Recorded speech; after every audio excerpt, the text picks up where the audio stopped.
Hello, Aquarius. This is Fox Astrology and Tarot here with your astrology and tarot report for love. So this is if you're in a relationship, if you're single, in general, the focus here is on love, whether that's romance or self-love, or in general relationships in your life with people that you're interested in. So here we go. If you have an Aquarius ascendant, that's great. This is going to be more focused on your natal chart because I know based on your ascendant sign, the alignment of the signs and houses and all of that. So if you have an Aquarius sun or moon, be sure to check out your rising or ascendant sign video.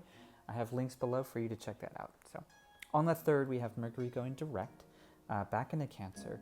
So seeing as Cancer is a water sign, Cancer, if you have an Aquarius ascendant, is in your 6th house. This is a little close to home, maybe having to do with your health or anything that goes on at home, like, throwing the trash out, doing the laundry, that sort of thing. This is all that kind of associated with that. So that will clean things up as Mercury going direct helps with communication, helps with transportation, plans that involve communication and coordination, all that sort of thing. So things should be a little easier to move around and make plans. So if you're single, try to hold off until the 3rd from making plans with people, and things will be easier. If you're with somebody else already, then be careful about planning vacations, planning projects, planning events and all that stuff until after Mercury retrograde. As long as it's something that is something you've already planned before and it fell through, it's okay to do that during Mercury retrograde, as long as you're redoing or reapproaching something, whatever it is that you're trying to accomplish, and it should generally be all right, provided you dot your I's, cross your T's, that sort of thing. On the 7th, we have the Sun training Jupiter in Scorpio, and on the 8th, we have Venus training Jupiter in Scorpio. This, if you're in a relationship, this is a positive time for developing deeper knowledge of each other, deeper awareness, deeper connections, deeper empathy and joy, just generally good time for going out and having some fun together. Whether that's, going on a hike and just being present in your bodies, going to a party, going to a concert, going to a museum, having fun, in general being stimulated mentally, emotionally, spiritually, all that stuff is a great time for that. If you're on your own, this is probably a more difficult time to make new connections with people, as everybody else is also going to be kind of naturally focused inward, naturally focused a little bit more on maybe their private life, their secret life, and so this may be not the easiest time to make arrangements to meet others. On the 13th, by the way, I brought out the Two of Love here because this is kind of this idea of connection, this idea of balance and harmony, as getting to know each other or getting to know yourself more is going to really increase a sense of balance and sense of inner harmony. On the 13th, we have the Sun in conjunction with Venus sitting in Cancer currently. Now, I brought the Love Feast out because I feel like this is, whether you're in a relationship, whether you're single, this is a great positive attitude kind of time. Feeling confident, feeling sexy, feeling great in your body, feeling like you can really do whatever you set your mind to. So take advantage of this. If you have a partner, this is a great time to, again, maybe focus on self-care, focus on things that, like a spa day, like a day where you just get to go to the beach, a day where you can lounge around and just, casually drink wine and watch movies or whatever, play games, have fun is really the focus here. And that's the same thing if you're single. I would say to not necessarily go out looking for other people, but to go out looking for your own personal version of the most fun thing you can think of. Enjoy yourself. If you're trying to meet someone, let it happen naturally while you're having fun, while you're in a great state of mind where you're feeling positive. And that will really be the easiest way to take advantage of that energy here. On the 16th, we have Mercury squaring Uranus in Aries. I have Monstigar because this is a little bit of a shakeup. Not the best time if you're single to be going out and making plans. But if you are in a relationship, this is going to be a little bit of, I guess you could say, a little bit of conflict, but this is more like miscommunication, misinterpretation, difficulties coming together and really making plans work together. But in the end, this is all about removing maybe some old structures, old behaviors, old ways of doing things so that you can improve on your current methods, on your current style. So hold that in your mind, keep that as your eye on the prize sort of objective, and this will work out in the long run. And if it comes into it in conversations and you're feeling like there's a lot of conflict, be focused on the relationship, on improving the relationship, improving your standing with each other. If you can come to them with the idea, you know what, I love you and I care about you and I want this to work. So let's work on this together so that we can really get to know each other and really have a deeper connection, and this will work out in the long run. Like I said, if you're single, if you're on your own, this is kind of a difficult time, but it will pass quickly. Mercury moves through signs very quickly, so I would say to generally try to pay attention, extra attention to your communications. Make sure that your messages, your emails, etc. are, double check that they're going to the right person. Otherwise, in general, probably best to just kind of hold off, as there's going to be a lot of extra resistance making sure that these things go through correctly. On the 17th, we have Venus moving into Leo. On the 18th, we have the Sun moving into Leo. And on the 27th, we have Mercury moving into Leo. I brought out Escalade de Foix because she is kind of this, I feel like this idea here, when you look at Venus and Mercury and the Sun all moving into Leo, this is expression, this is aesthetics and beauty and passion, and the Sun as well being really about who you are. I feel like the message here is about recognition, compassion and passion for the people in your life. If you're in a relationship, I feel like this is going to be a kind of a little phase this month of giving credit where credit is due, recognizing each other's input, each other's, impact and each other's efforts in the relationship. You may feel like you really need some more recognition. They may really feel like they need some more recognition. And so if you kind of start off on the right foot, really going, you know what, hey, I really appreciate that you're doing this. I appreciate that you've taken these efforts to do that. And I really value you in my life, and showing that through, actions, through gifts, through words, all those different kinds of ways you can express that, really be helpful.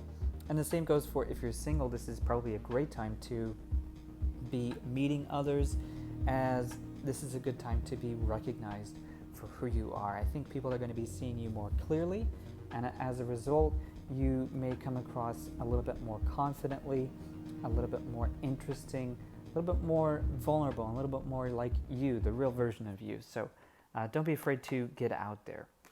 On the 21st, we have Mercury trining Saturn in Sagittarius.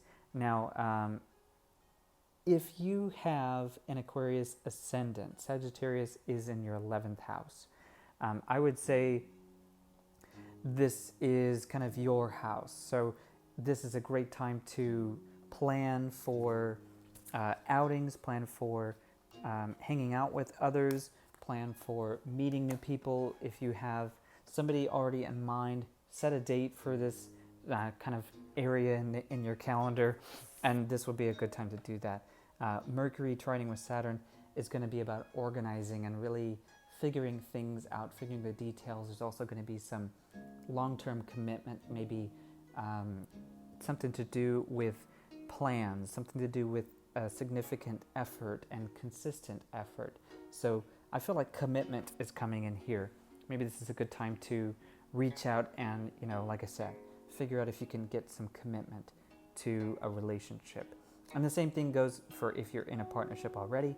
This is a great time to sit down and make plans for your future. On the 24th, we have Venus in conjunction with Mars, and that's both sitting in Leo. I brought the Two of Love back again because this is another great time in the month where you're really feeling able to communicate clearly with each other, lots of empathy, lots of connection. And I feel like in general, whether you're in a partnership or if you're on your own, this is a beautiful love time for the month, as the masculine and the feminine are meeting. I feel like this is a huge month for everyone with this conjunction. So be on the lookout for opportunities to really get to meet opposite energies, whatever your sexual orientation is, getting to know the opposite and getting to know what they're like and getting to meet them on level ground. Something is going to be really clear and really open during this transit for you to be able to meet others. So, and the same goes if you're in a relationship. This is a great time for kind of doubling down, getting to know each other more, also having fun. Really, I think empathy is really emphasized here, as you really be really understanding of what other people feel and what they're going through, and it can really help you in a relationship. On the 26th, we have Venus trining Uranus in Aries. On the 28th, we have Mars trining Uranus in Aries, and on the 29th, we have Sun trining Uranus in Aries. This sign, Aries, if you have an Aquarius Ascendant, is in your third house of communications. So a big boost to you in terms of new experiences, new frames of mind, new ways of doing things, new behaviors. This is probably a good time, if you're single, to try doing a completely new activity, a completely new way of doing this search. If you're searching for someone, if you're trying to find somebody who's going to be a match to you, this is a great time to try something completely new. If you haven't already started that opportunity, then set a date for this time of the month towards the end where you can really put yourself out there. Mars, Venus, and the Sun is a huge boost to generally self-understanding, self-awareness, who you are, really doing some renovation in that area, and the same way how you communicate, between Venus and Mars, whether you're aggressive or you're receptive. This is really going to balance some things out for you this month, and I feel like it has to do with something new coming into your life. Do a quick reading and just see if there's any messages for you, Aquarius, regarding love for the month of August.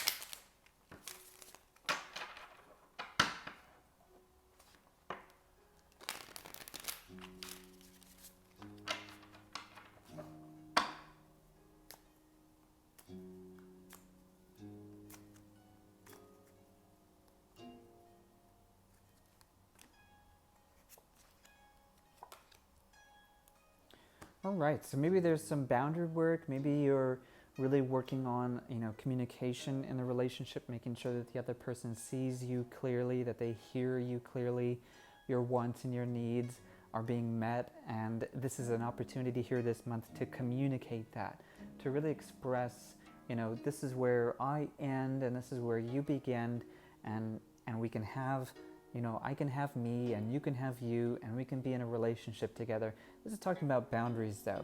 Naming your boundary, naming, the things that you are, the things that you identify with, and recognizing that as separate from other people.